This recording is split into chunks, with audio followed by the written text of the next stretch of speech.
Hello friends, पीके classes में आप सभी का हार्दिक स्वागत है। आज हम साइंस पेडागोजी के मोस्ट इम्पोर्टेंट 30 क्वेश्चंस करेंगे। बिल्कुल न्यू क्वेश्चंस हैं, तो आपको बहुत ही इंटरेस्टिंग लगेंगे क्वेश्चंस। साइंस पेडागोजी के मोस्ट इम्पोर्टेंट हैं। अगर आप इन 30 क्वेश्चंस को अच्छे से प्रिपेयर कर लेते हैं तो आप एग्ज़ाम में अच्छा स्कोर कर सकते हैं।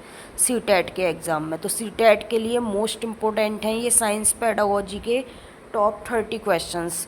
तो इस वीडियो में हमारे साथ बने रहिए। देखते हैं क्वेश्चन नंबर 1 क्या है हमारा। क्वेश्चन नंबर 1 है, विज्ञान की प्रकृति के संबंध में कौन सा कथन सबसे उपयुक्त है। क्वेश्चन नंबर 1 है हमारा, विज्ञान की प्रकृति के संबंध में कौन सा कथन सबसे उपयुक्त है। ए ऑप्शन है, विज्ञान केवल तथ्यों और सिद्धांतों का संकलन है। बी ऑप्शन है, विज्ञान गतिशील और प्रकृति में अनुमानित है। सी ऑप्शन है, वैज्ञानिक ज्ञान पूर्ण और अंतिम होता है। डी ऑप्शन है, विज्ञान केवल एक निश्चित पद्धति का पालन करता है। तो देखिए ऑप्शन, देखिए कमेंट बॉक्स में आंसर कीजिए, फिर मैं आपको आंसर बताऊंगी इसका राइट आंसर क्या होगा। देखो, विज्ञान यहाँ पे केवल आ गया तथ्यों और सिद्धांतों का संकलन है, ए ऑप्शन आपका कट हो जाएगा। वैज्ञानिक ज्ञान पूर्ण और अंतिम होता है, पूरा और अंतिम होता है, ये बात भी आपकी गलत है। सबसे उपयुक्त पूछ रहा है, इसमें सबसे बेस्ट क्या है। विज्ञान केवल एक निश्चित पद्धति का पालन करता है, केवल वर्ड आ गया तो ये भी आपका गलत हो जाएगा। तो आपका राइट आंसर क्या हो जाएगा, आपका राइट आंसर हो जाएगा बी ऑप्शन। क्वेश्चन नंबर 1 का राइट आंसर क्या हो जाएगा आपका, बी ऑप्शन। विज्ञान गतिशील और प्रकृति में अनुमानित है। विज्ञान क्या है, गतिशील है और प्रकृति में अनुमानित है। क्वेश्चन नंबर 1 का बी ऑप्शन आपका बिल्कुल करेक्ट हो जाएगा। नेक्स्ट देखते हैं क्वेश्चन नंबर 2। आई होप आपको समझ में आया होगा। विज्ञान की प्रकृति के संबंध में कौन सा कथन सबसे उपयुक्त है। विज्ञान गतिशील और प्रकृति में अनुमानित है। क्या है, अनुमानित है, प्रोविजनल है। ठीक है, क्वेश्चन नंबर 1 का बी ऑप्शन आपका बिल्कुल राइट हो जाएगा। क्वेश्चन नंबर 1 का बी ऑप्शन आपका बिल्कुल करेक्ट हो जाएगा। नेक्स्ट देखते हैं क्वेश्चन नंबर 2, स्क्रीन पर देखिए।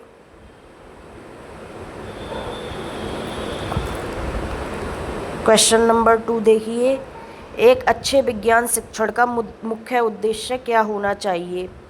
एक अच्छे विज्ञान शिक्षण का मुख्य उद्देश्य क्या होना चाहिए। साइंस शिक्षण का मुख्य उद्देश्य क्या होना चाहिए। ए ऑप्शन है आपका, विद्यार्थियों को केवल वैज्ञानिक परिभाषाएं रटाना। बी ऑप्शन है, विद्यार्थियों में वैज्ञानिक दृष्टिकोण और जिज्ञासा विकसित करना। सी ऑप्शन है, परीक्षा में 100% अंक प्राप्त करवाना। डी ऑप्शन है, वैज्ञानिक उपकरणों के नाम याद करवाना। तो देखिए, वैज्ञानिक उपकरणों के नाम याद करवाना तो आपका बिल्कुल गलत हो जाएगा। वैज्ञानिक उपकरणों के नाम याद करवाना, इसकी तो कोई ज़रूरत ही नहीं है। डी ऑप्शन आपका बिल्कुल गलत हो जाएगा। परीक्षा में 100% अंक प्राप्त करवाना, ये भी अच्छे विज्ञान शिक्षण का मुख्य उद्देश्य नहीं है। विद्यार्थियों को केवल वैज्ञानिक परिभाषाएं रटाना, एक तो केवल वर्ड आ गया वैसे ही गलत है, और रटाना आ गया, रोट लर्निंग आ गया तो रोट लर्निंग वैसे ही गलत है। तो ए ऑप्शन आपका गलत हो जाएगा। आपका राइट आंसर क्या हो जाएगा, बी ऑप्शन। बी क्या है, विद्यार्थियों में वैज्ञानिक दृष्टिकोण और जिज्ञासा विकसित करना। विद्यार्थियों में वैज्ञानिक दृष्टिकोण और जिज्ञासा विकसित करना। क्वेश्चन नंबर 2 का जो राइट आंसर हो जाएगा वो बी ऑप्शन आपका राइट हो जाएगा। एक अच्छे विज्ञान शिक्षण का मुख्य उद्देश्य यही होना चाहिए, विद्यार्थियों में साइंटिफिक एटीट्यूड, साइंटिफिक दृष्टिकोण विकसित करना और जिज्ञासा विकसित करना। तो क्वेश्चन नंबर 2 का बी ऑप्शन आपका बिल्कुल करेक्ट हो जाएगा। नेक्स्ट क्वेश्चन देखते हैं, क्वेश्चन नंबर 3। स्क्रीन पर देखिए क्वेश्चन नंबर 3 क्या है। विज्ञान शिक्षा में रटने की प्रवृत्ति को हतोत्साहित करने के लिए सबसे प्रभावी तरीका क्या है। रोट लर्निंग को हतोत्साहित करने के लिए सबसे प्रभावी तरीका क्या है। रोट लर्निंग तो गलत है, आपको रोट लर्निंग तो करानी नहीं है, तो उसको हतोत्साहित करना है। एक होता है प्रोत्साहित यानी कि आगे बढ़ाना, प्रोत्साहन देना, एक होता है हतोत्साहित। हतोत्साहित नेगेटिव होता है और रोट लर्निंग को हमें नेगेटिव ही करना है। रोट लर्निंग नेगेटिव चीज़ है, ठीक है। तो उसके लिए सबसे प्रभावी तरीका क्या है। ए ऑप्शन है आपका बार बार लिखित परीक्षा लेना।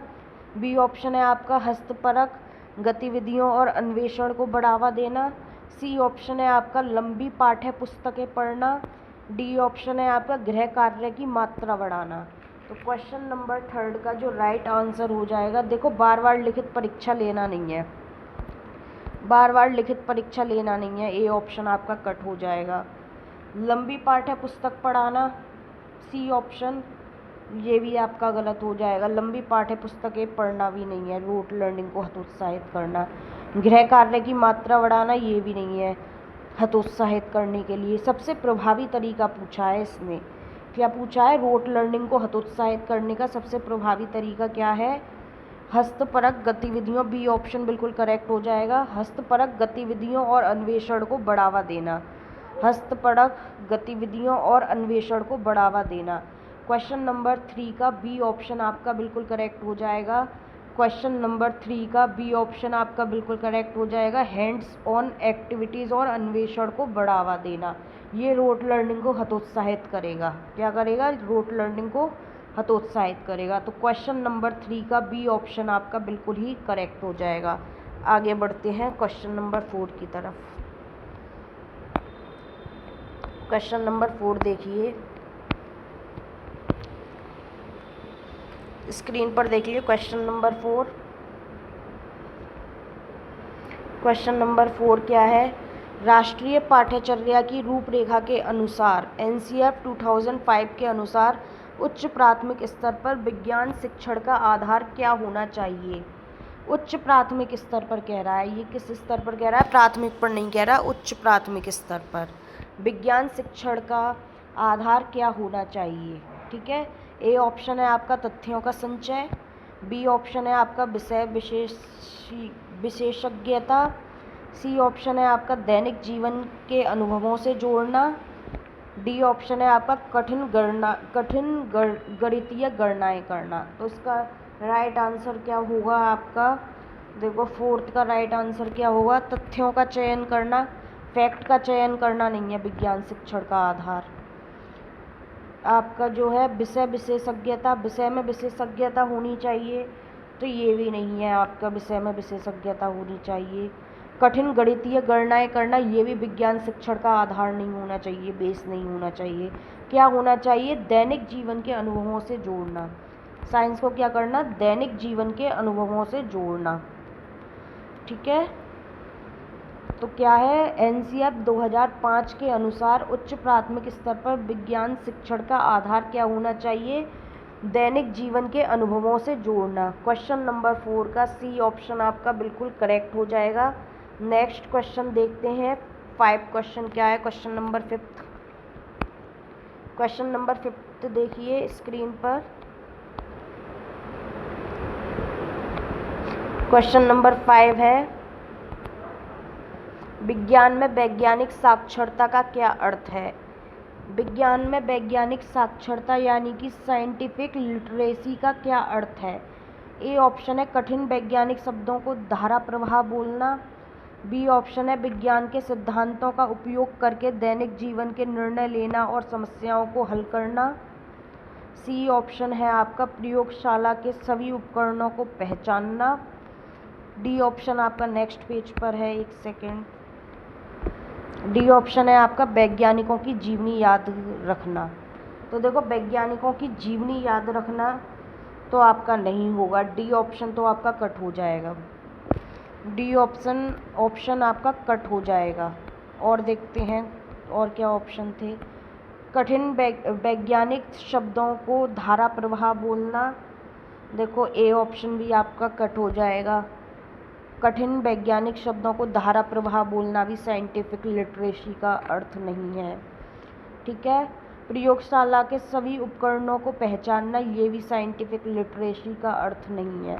तो आपका राइट आंसर क्या हो जाएगा क्वेश्चन नंबर 5 का, बी ऑप्शन आपका बिल्कुल करेक्ट हो जाएगा। विज्ञान के सिद्धांतों का उपयोग करके दैनिक जीवन के निर्णय लेना और समस्याओं को हल करना। क्वेश्चन नंबर 5 का आपका राइट आंसर क्या हो जाएगा? विज्ञान के सिद्धांतों का उपयोग करके दैनिक जीवन के निर्णय लेना और समस्याओं को हल करना। क्वेश्चन नंबर 5 का बी ऑप्शन आपका बिल्कुल करेक्ट हो जाएगा। नेक्स्ट बढ़ते हैं क्वेश्चन 6 की तरफ। क्वेश्चन नंबर 6 देखिए, जॉन डीवी द्वारा किस शिक्षण पद्धति पर सबसे अधिक बल दिया गया है? जॉन डीवी द्वारा किस शिक्षण पद्धति पर सबसे अधिक बल दिया गया है?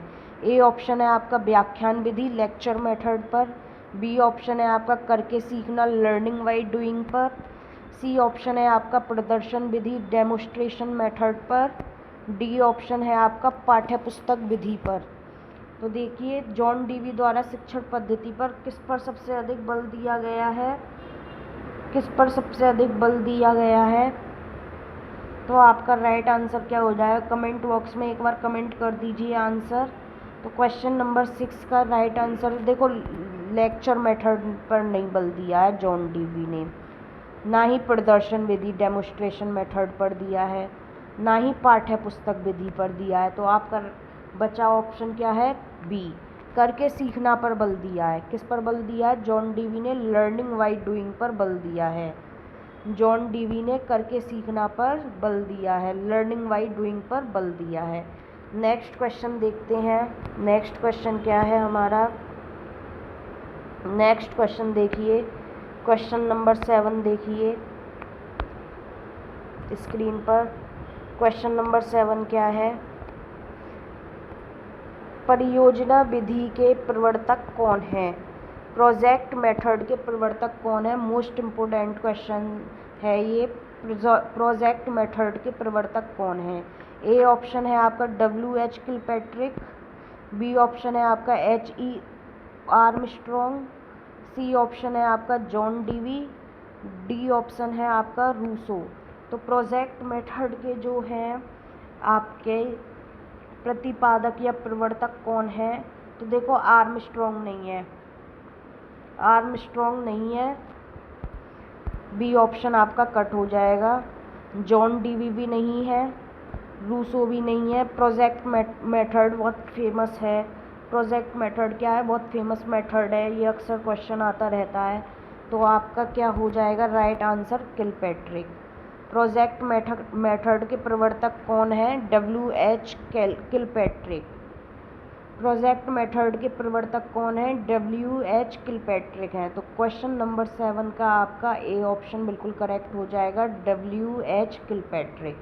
नेक्स्ट बढ़ते हैं आगे क्वेश्चन नंबर 8 की तरफ। क्वेश्चन नंबर 8 क्या है? देखिए, ह्यूरिस्टिक मेथड का मुख्य लाभ क्या है?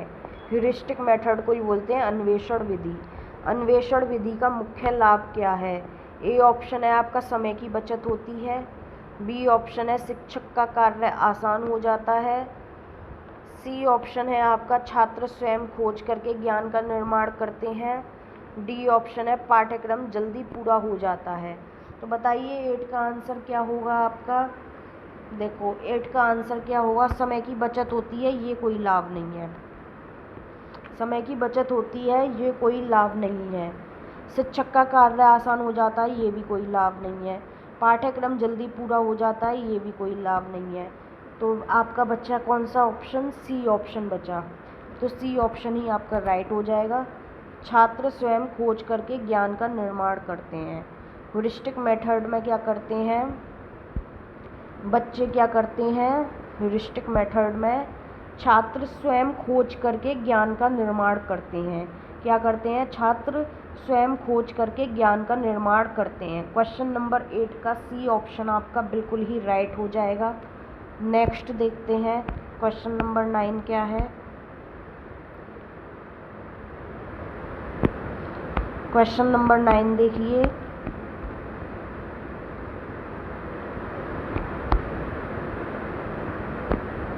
क्वेश्चन नंबर 9 है, कक्षा में किसी जटिल वैज्ञानिक अवधारणा को समझाने के लिए सबसे अच्छा तरीका क्या है? कैसी अवधारणा है?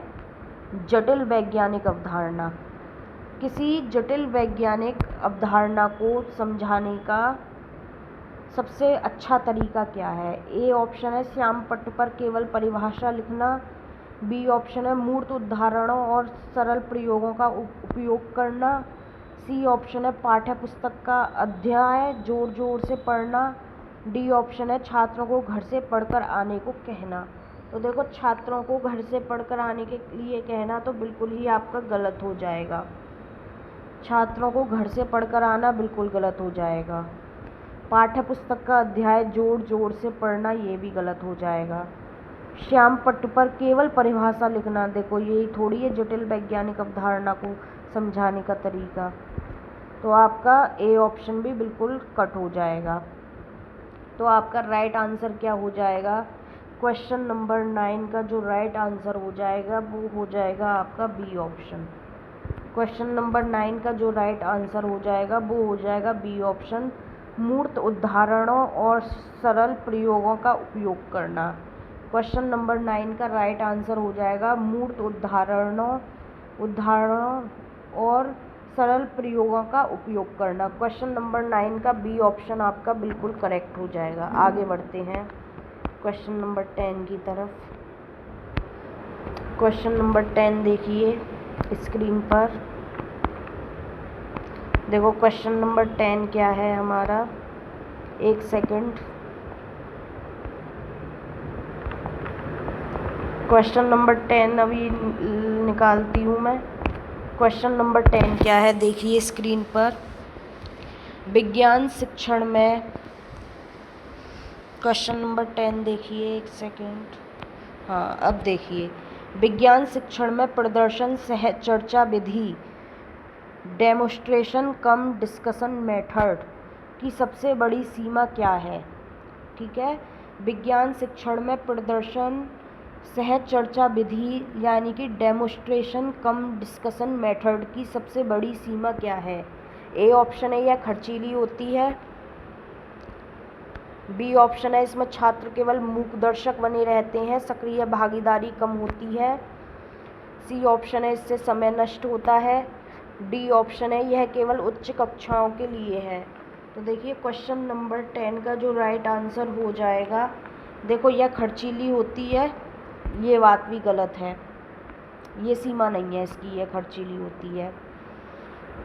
सी ऑप्शन देखिए, सी ऑप्शन क्या है आपका, इससे समय नष्ट होता है, ये बात भी गलत है। ये भी सीमा नहीं है, सॉरी गलत नहीं, सीमा नहीं है, सबसे बड़ी सीमा पूछ रहा है। यह केवल उच्च कक्षाओं के लिए है, ये भी सबसे बड़ी सीमा नहीं है। सबसे बड़ी सीमा क्या है इसकी? सबसे बड़ी सीमा है आपकी, इसमें छात्र केवल मूक दर्शक बने रहते हैं, सक्रिय भागीदारी कम होती है।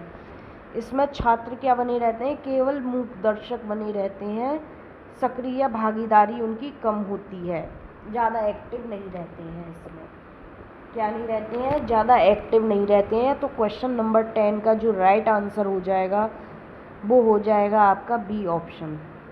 आगे बढ़ते हैं, नेक्स्ट क्वेश्चन देखते हैं। क्वेश्चन नंबर 11 देखिए, 11 क्या कहता है?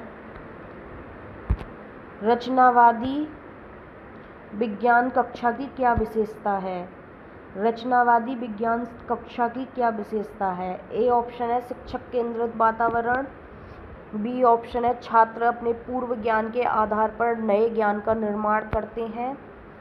सी ऑप्शन है सख्त अनुशासन और पिन ड्रॉप शांति। डी ऑप्शन है केवल पाठ्य पुस्तक आधारित ज्ञान। तो देखिए ध्यान से, चारों ऑप्शन को ध्यान से देखिए, तो आपका राइट आंसर क्या हो जाएगा? देखो रचनावादी विज्ञान कक्षा की पूछ रहा है विशेषता, तो शिक्षक केंद्र तो होनी नहीं चाहिए, शिक्षक केंद्र में नहीं होना चाहिए, बच्चा केंद्र में होना चाहिए। रचनावादी की पूछ रहा है ये। सख्त अनुशासन भी नहीं होना चाहिए और केवल पाठ्य पुस्तक आधारित भी नहीं होना चाहिए, केवल पाठ्य पुस्तक आधारित भी नहीं होना चाहिए। तो 11 का जो आपका राइट आंसर हो जाएगा वो हो जाएगा बी ऑप्शन। क्वेश्चन नंबर 11 का जो राइट आंसर हो जाएगा वो हो जाएगा आपका बी ऑप्शन। छात्र अपने पूर्व ज्ञान के आधार पर नए ज्ञान का निर्माण करते हैं, यही रचनावादी विज्ञान कक्षा की विशेषता है।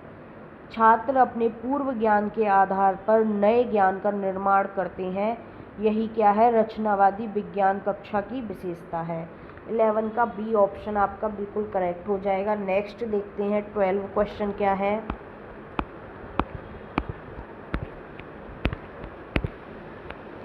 क्वेश्चन नंबर 12 देखिए।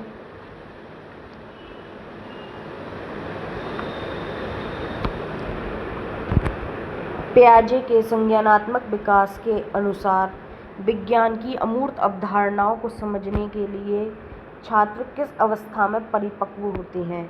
विज्ञान की अमूर्त अवधारणाओं को समझने के लिए कौन सी अवधारणाओं को? विज्ञान की अमूर्त अवधारणाओं को समझने के लिए छात्र किस अवस्था में परिपक्व होते हैं?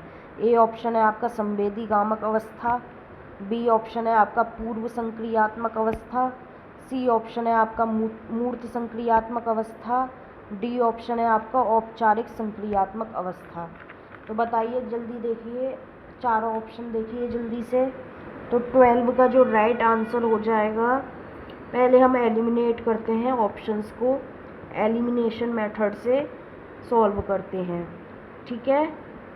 तो देखिए, संवेदी गामक अवस्था नहीं होगा आपका, अमूर्त अवधारणाओं को समझने की कह रहा है तो संवेदी गामक नहीं होगा, पूर्व संक्रियात्मक भी नहीं होगा आपका, अमूर्त कह रहा है तो मूर्त भी नहीं होगा। देखो यहाँ पर अमूर्त कह रहा है तो अमूर्त से रिलेटेड अवधारणाएं अमूर्त संक्रियात्मक अवस्था में होंगी। किस में होंगी? औपचारिक संक्रियात्मक अवस्था में होंगी। तो 12 का जो राइट आंसर हो जाएगा वो हो जाएगा आपका डी।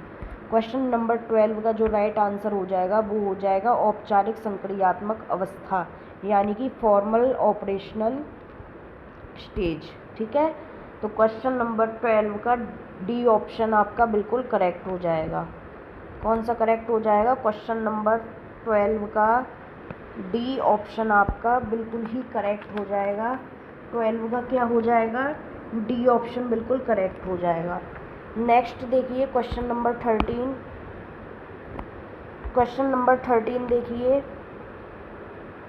एक सेकंड, हाँ अब देखिए क्वेश्चन नंबर 13 क्या है? विज्ञान सीखने में पूर्ण धारणाएं क्या दर्शाती हैं? विज्ञान सीखने में पूर्व धारणाएं क्या दर्शाती हैं? ए ऑप्शन है छात्र की अयोग्यता, बी ऑप्शन है शिक्षण की विफलता, सी ऑप्शन है छात्रों के स्वाभाविक और सहज बौद्धिक प्रयास, डी ऑप्शन है अनुशासनहीनता, ठीक है। डी ऑप्शन क्या है आपका? डी ऑप्शन है आपका अनुशासनहीनता। तो इसका राइट आंसर क्या होगा अभी देखते हैं। चारों ऑप्शन ध्यान से देखिए, चारों ऑप्शन आप ध्यान से देखिए, अभी बताते हैं इसका राइट आंसर क्या होगा।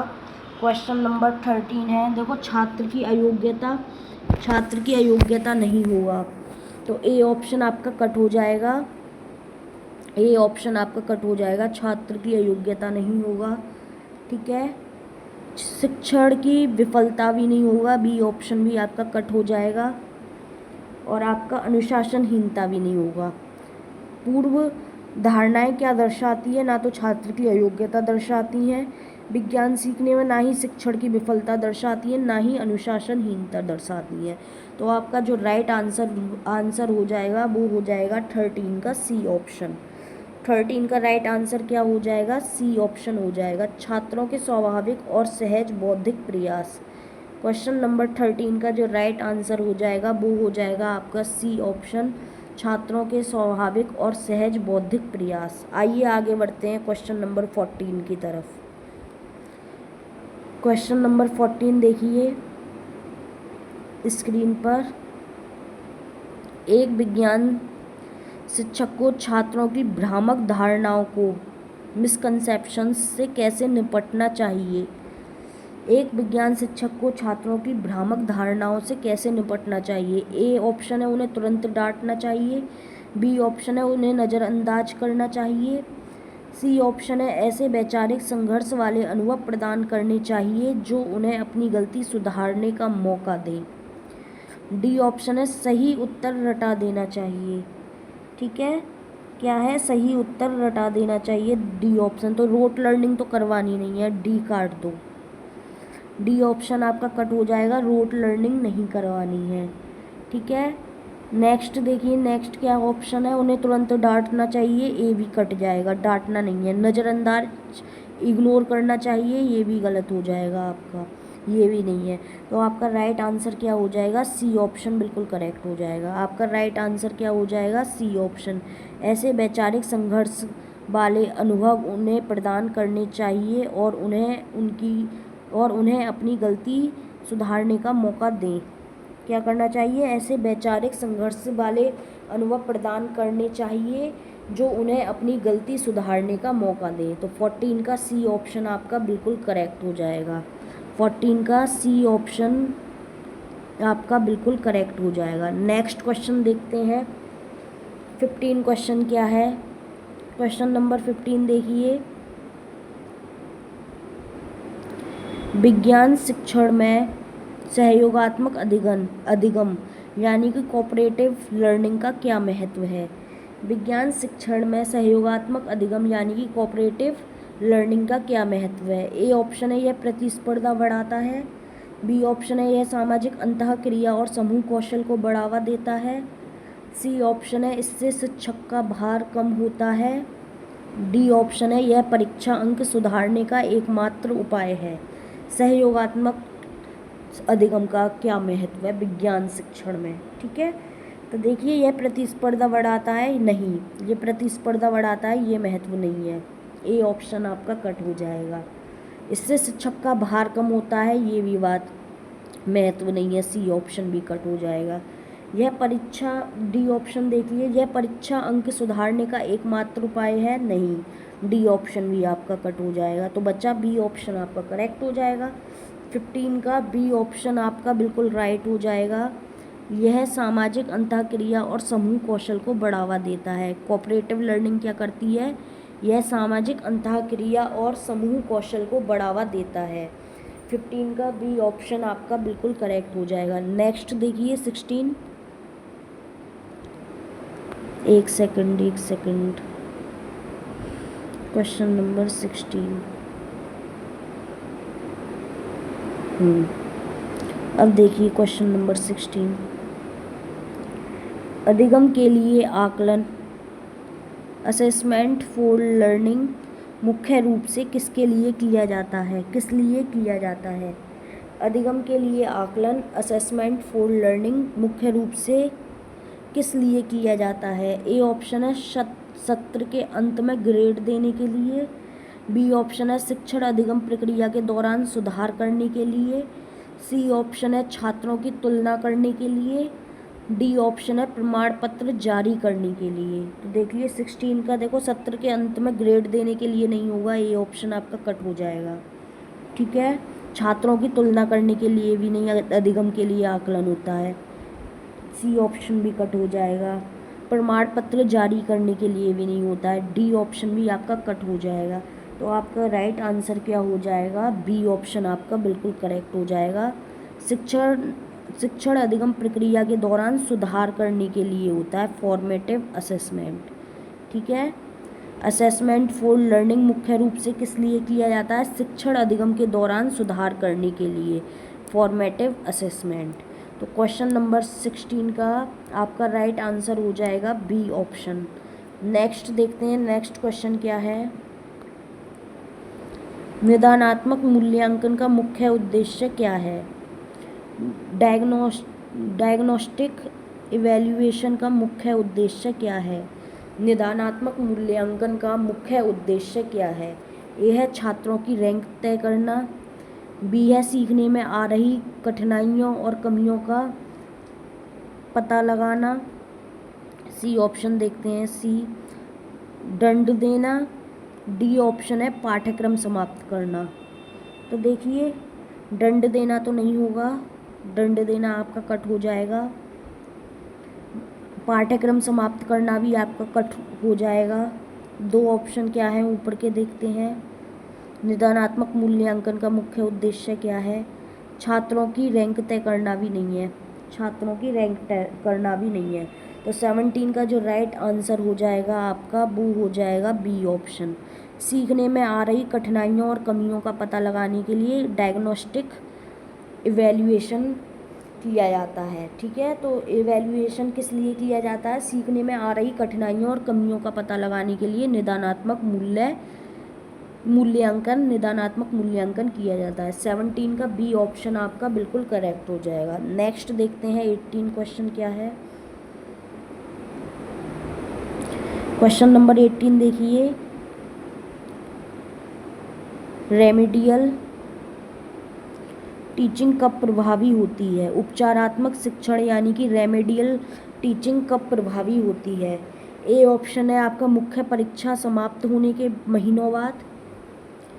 बी ऑप्शन है आपका निदान डायग्नोसिस के तुरंत बाद कमियों को दूर करने के लिए। सी ऑप्शन है आपका बिना किसी पूर्व योजना के।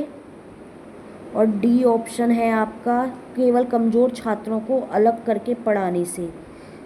तो रेमेडियल टीचिंग आपकी कब प्रभावी होती है? तो देखिए ए ऑप्शन आपका कट हो जाएगा, मुख्य परीक्षा समाप्त होने के महीनों बाद प्रभावी नहीं होती है। तो ए ऑप्शन आपका कट हो जाएगा, बिना किसी पूर्व योजना के।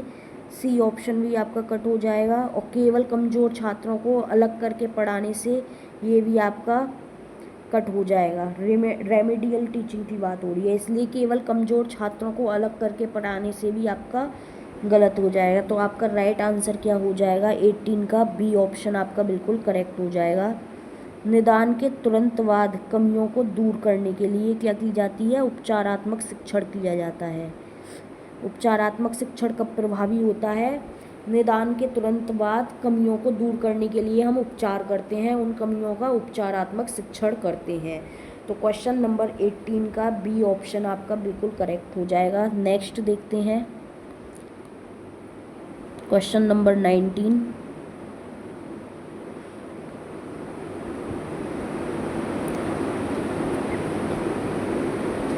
क्वेश्चन नंबर 19 देखिए, सतत एवं व्यापक मूल्यांकन सीसीई में व्यापक कॉम्प्रिहेंसिव का शब्द का क्या अर्थ है?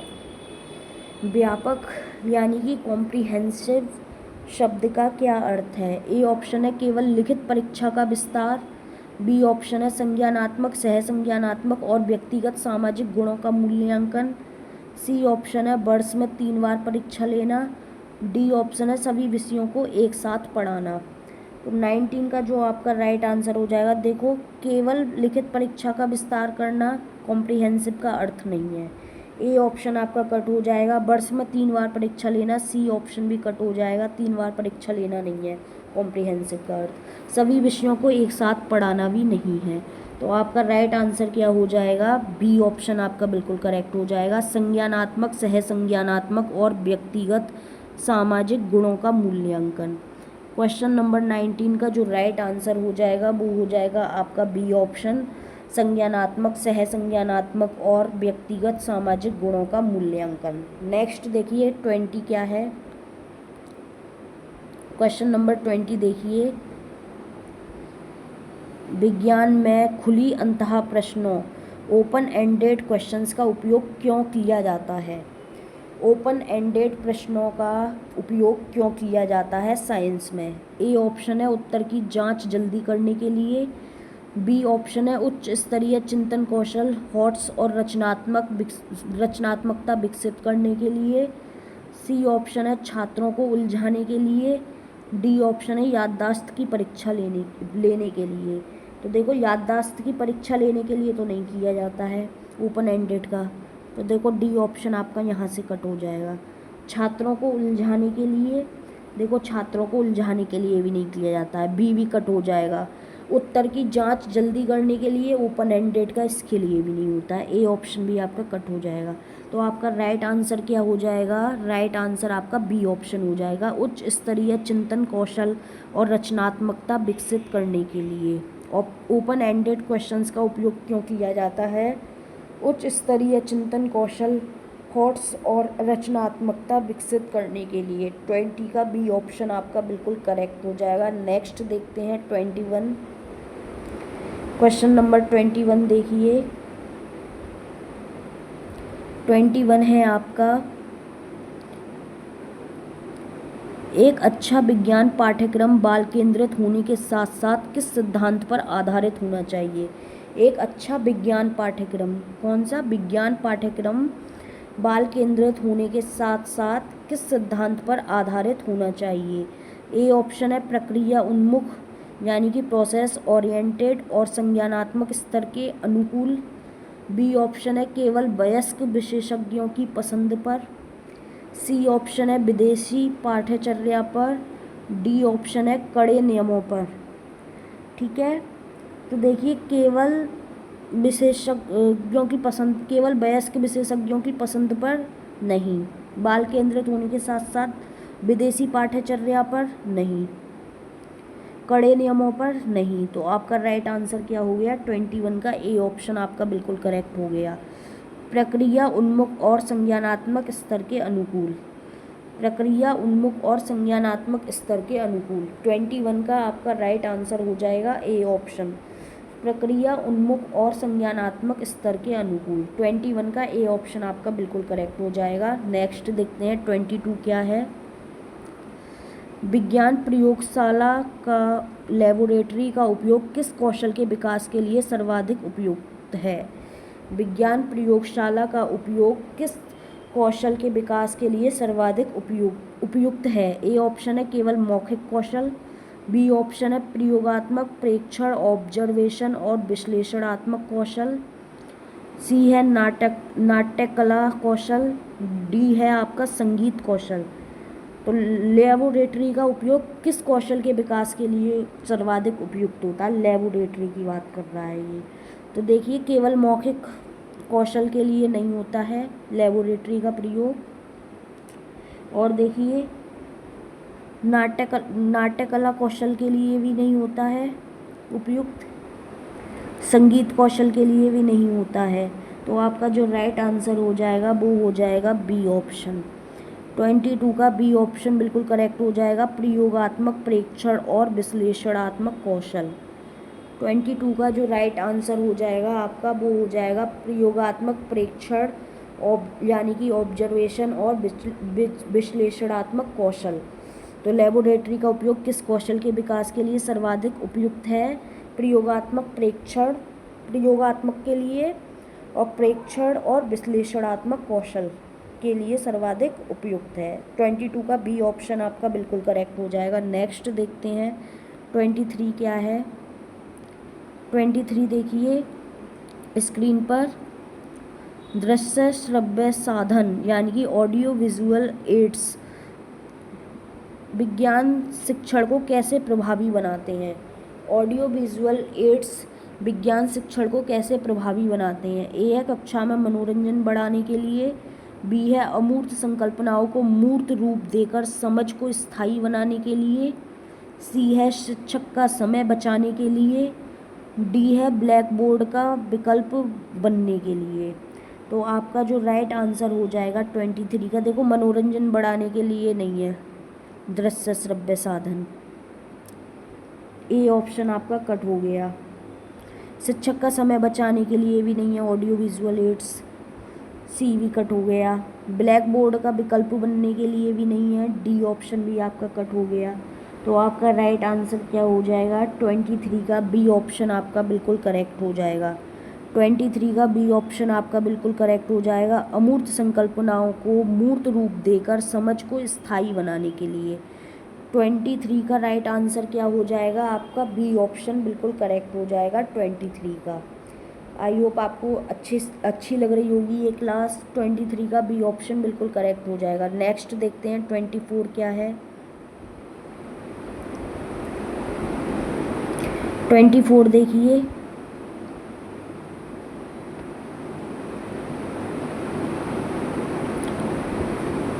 ट्वेंटी फोर है आपका समावेशी विज्ञान कक्षा, इंक्लूसिव साइंस क्लास में एक शिक्षक की क्या भूमिका होनी चाहिए?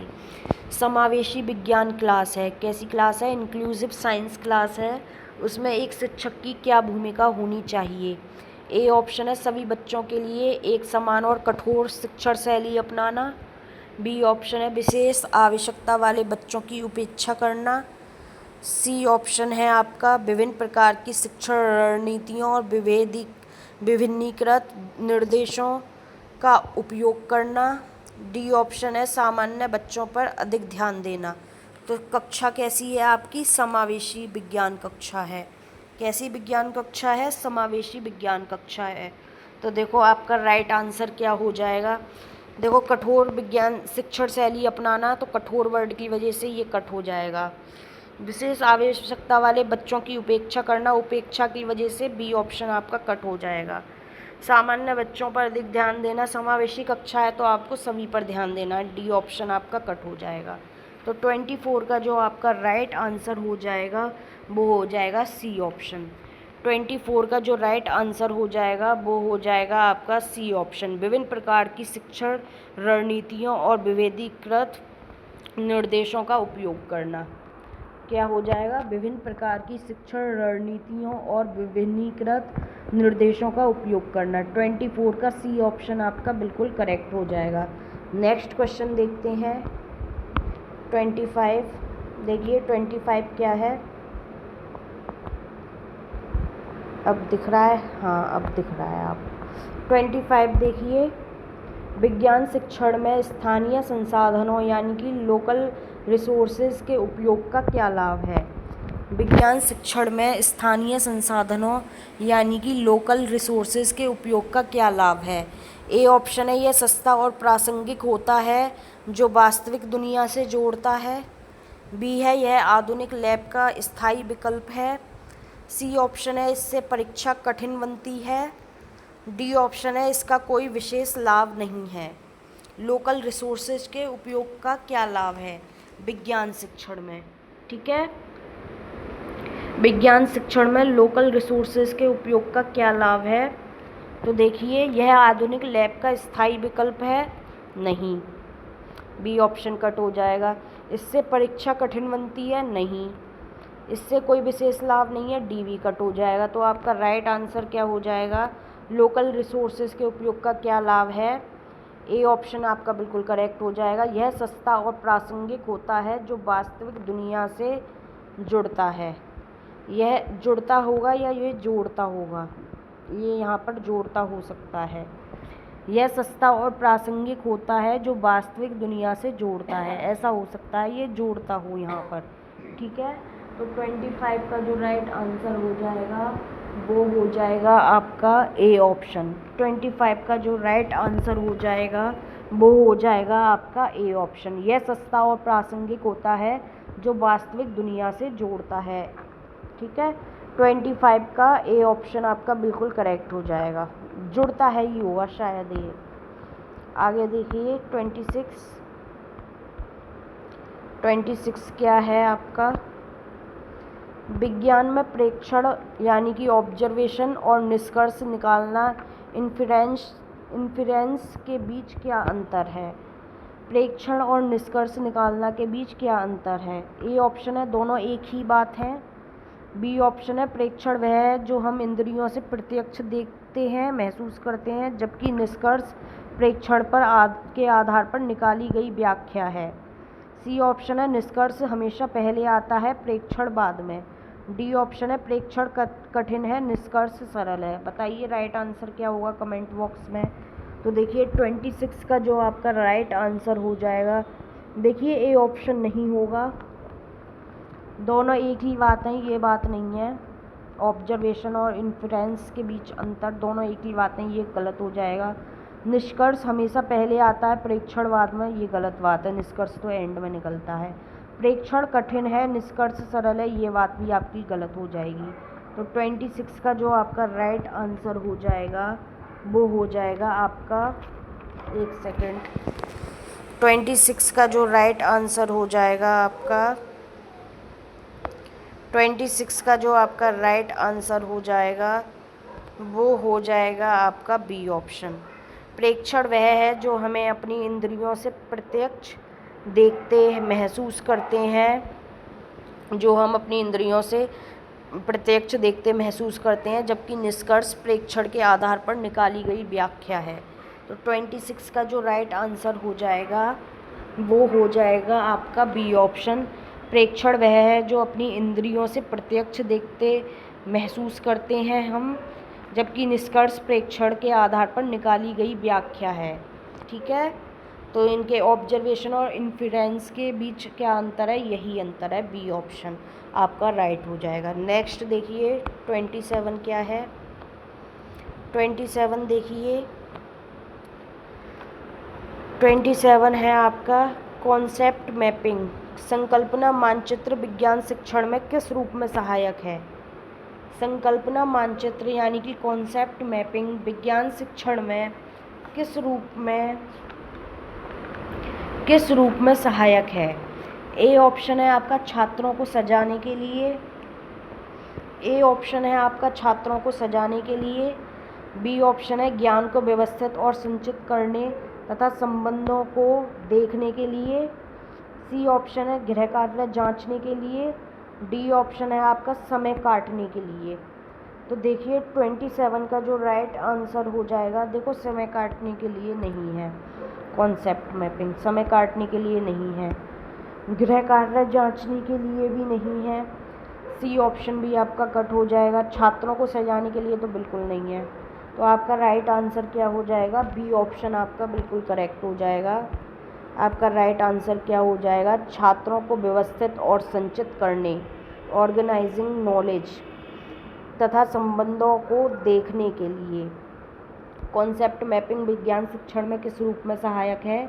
ज्ञान को व्यवस्थित और संचित करने तथा संबंधों को देखने के लिए। 27 का बी ऑप्शन आपका बिल्कुल करेक्ट हो जाएगा। नेक्स्ट क्वेश्चन देखते हैं 28 क्या है, 28 देखिए मोस्ट इम्पोर्टेंट क्वेश्चन है, विज्ञान शिक्षण में आगमन विधि का क्रम क्या होता है? विज्ञान शिक्षण में आगमन विधि का क्रम क्या होता है? ए ऑप्शन है नियम से उदाहरण की ओर, बी ऑप्शन है उदाहरण से नियम की ओर, सी ऑप्शन है कठिन से सरल की ओर, डी ऑप्शन है आपका अज्ञात से ज्ञात की ओर। इंडक्टिव मेथड आगमन विधि का क्रम क्या होता है? तो देखो आगमन विधि का क्रम क्या होता है, नियम से उदाहरण की ओर नहीं होता है। आगमन का मतलब क्या है, आना, आना मतलब उदाहरण आना, क्या आना, उदाहरण आना। तो देखो पहले एलिमिनेट करते हैं ऑप्शन को, तो देखो कठिन से सरल की ओर भी नहीं होता, सी भी कट हो जाएगा आपका, अज्ञात से ज्ञात की ओर भी नहीं होता। आगमन से समझ लो आप एक सेकंड रुकिए, आगमन से समझ लो आप और आ से मतलब है उदाहरण, क्या आना, उदाहरण आना, एग्जाम्पल आना। ये भी आ ऊ याद रख लो आप। आना, आना आपको ये समझना है, क्या आना, आगमन में आ रहा है, क्या आना, उदाहरण आना। तो आ से आगमन, आ से आना, और आना क्या, उदाहरण आना। तो आगमन विधि का क्रम क्या होता है, उदाहरण से नियम की ओर, स्पेसिफिक टू जर्नल, उदाहरण से नियम की ओर होता है। ठीक है, एक सेकंड रुकिए, हिंदी में ही देख लेते हैं इसको। उदाहरण से नियम की ओर क्या होता है, उदाहरण से नियम की ओर होता है। तो क्या होता है, उदाहरण से नियम की ओर होता है। विज्ञान शिक्षण में आगमन विधि का क्रम क्या होता है, वो होता है आपका उदाहरण, ये दूसरा बन जाएगा, ये दूसरा बन जाएगा, ये आपका दूसरा बन जाएगा, ये आप हिंदी में देख लीजिए। तो विज्ञान शिक्षण में आगमन विधि का क्रम क्या होता है, देखो कठिन से सरल की ओर नहीं होता, ज्ञात से ज्ञात की ओर भी नहीं होता, नियम से उदाहरण की ओर भी नहीं होता। तो क्या होता है, उदाहरण से नियम की ओर होता है। तो 28 का जो राइट आंसर हो जाएगा वो हो जाएगा आपका बी ऑप्शन।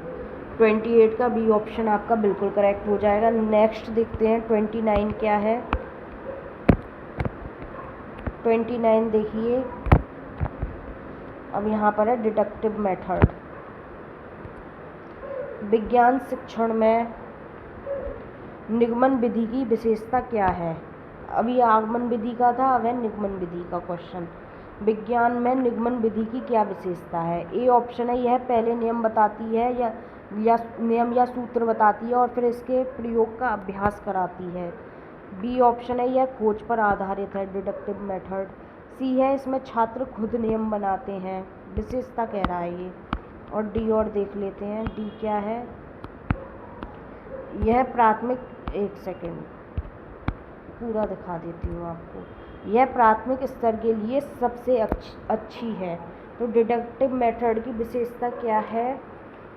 देखो डिडक्टिव मेथड की विशेषता क्या है, यह प्राथमिक स्तर के लिए सबसे अच्छी है।